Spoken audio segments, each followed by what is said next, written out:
ദൈവനാമത്തിന് മഹത്വം ഉണ്ടാകട്ടെ. നമ്മുടെ കർത്താവായ യേശു ക്രിസ്തുവിൻ്റെ നാമത്തിൽ എല്ലാവർക്കും എൻ്റെ സ്നേഹവന്ദനം. ക്രിസ്തുവിൽ ഉള്ള ഒരു മനുഷ്യൻ, മഹാനായ പൗലോസ്, ഭാഗം 198.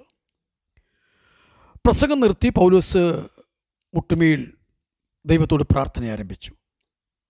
കണ്ടവരെല്ലാവരും മുട്ടുമേൽ വീണ് പൗലോസിനോട് ചേർന്ന് പ്രാർത്ഥിച്ചു. ഗദ്ഗതം കാരണം വാക്കുകൾക്ക് തടസ്സമുണ്ടാകുന്നുണ്ടായിരുന്നു. എല്ലാവരും വളരെയധികം കരഞ്ഞു. ഇനി പിരിയേണ്ടിയിരിക്കുന്നു. ഭൂമിയിൽ വ്യക്തികൾ വേർപിരിഞ്ഞേ പറ്റൂ.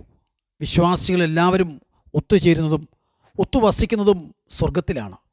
ഭൂമിയിൽ വെച്ച് ഇനി തമ്മിൽ കാണുകയില്ല എന്ന പൗലോസിൻ്റെ വാക്കുകൾ ആ സഭാ നേതാക്കന്മാരെ അനൽപമായ ദുഃഖത്തിലാഴ്ത്തി. അവർ അവരുടെ ആത്മീയ പിതാവിൻ്റെ കഴുത്തിൽ കെട്ടിപ്പിടിച്ച് ചുംബിച്ചു. യാത്രാസംഘം പുറപ്പെടേണ്ട സമയമായി. അവർ കപ്പൽ വരെ ചെന്ന് പൗലോസിനെ യാത്രയാക്കി. ആ വേർപാടിൻ്റെ ദുഃഖം അതികഠിനമായിരുന്നു. അവരെ വിട്ടുപിരിഞ്ഞു എന്ന് നാം പറയുമ്പോൾ ഞങ്ങളെ തന്നെ അവരിൽ നിന്നും പറിച്ചു മാറ്റി എന്നർത്ഥം വരുന്ന ഗ്രീക്ക് വാക്കാണ് അവിടെ എഴുതി ചേർത്തിരിക്കുന്നത്. നോക്കൂ, പൗലോസിൻ്റെ ഈ സന്ദേശം ക്രിസ്തീയ വിശ്വാസികൾക്ക് മാത്രമായി നൽകുന്നതാണ്. മഹാനായ പൗലോസിൻ്റെ ഹൃദയവിശാലത, മനസ്സലിവ്, സഹാനുഭൂതി, സ്നേഹം, കണ്ണുനീർ എന്നിവ ഈ സന്ദേശത്തിൽ വെളിപ്പെടുത്തുന്നു. ഇനി എൻ്റെ മുഖം കാണുകയില്ല എന്ന പ്രയോഗം അവരെ വല്ലാതെ തളർത്തിക്കളഞ്ഞിരുന്നു. അതുകൊണ്ടാണ് അവർ കരഞ്ഞ് അവനെ യാത്രയച്ചത്. പൗലോസിൻ്റെ ഒരു പ്രവചനമായി അത് തീർന്നു. പിന്നെ അവരെ കാണാൻ അവസരമുണ്ടായില്ല. സഭയിലെ മൂപ്പന്മാർ പ്രായോഗികമാക്കേണ്ട അനേകം ഉപദേശങ്ങൾ ഇതിൽ നൽകിയിരിക്കുന്നു. ക്രിസ്തീയ ശുശ്രൂഷകന്മാർക്ക് ഇതൊരു വഴികാട്ടിയാണ്.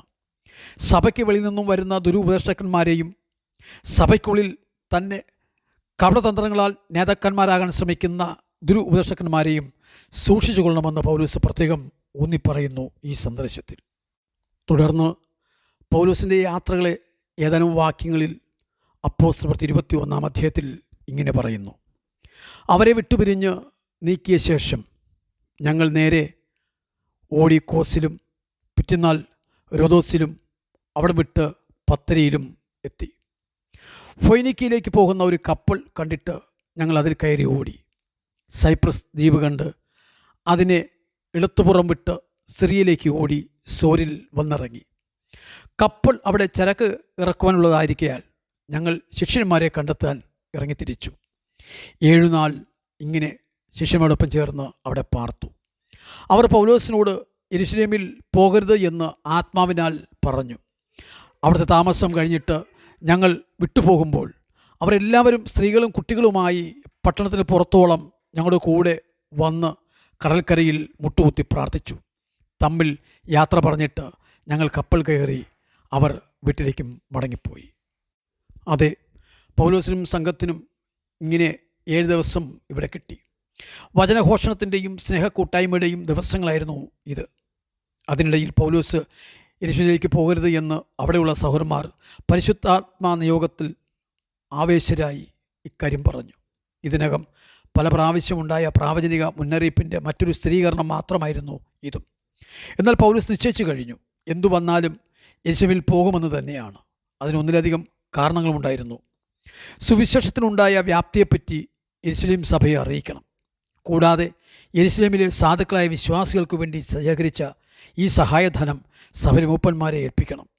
അതിൽ കൊരിന്തു സഭയുടെ സംഭാവന പൗലോസ് നേരിട്ട് കൊടുക്കുവാൻ ബാധ്യസ്ഥനുമാണ്.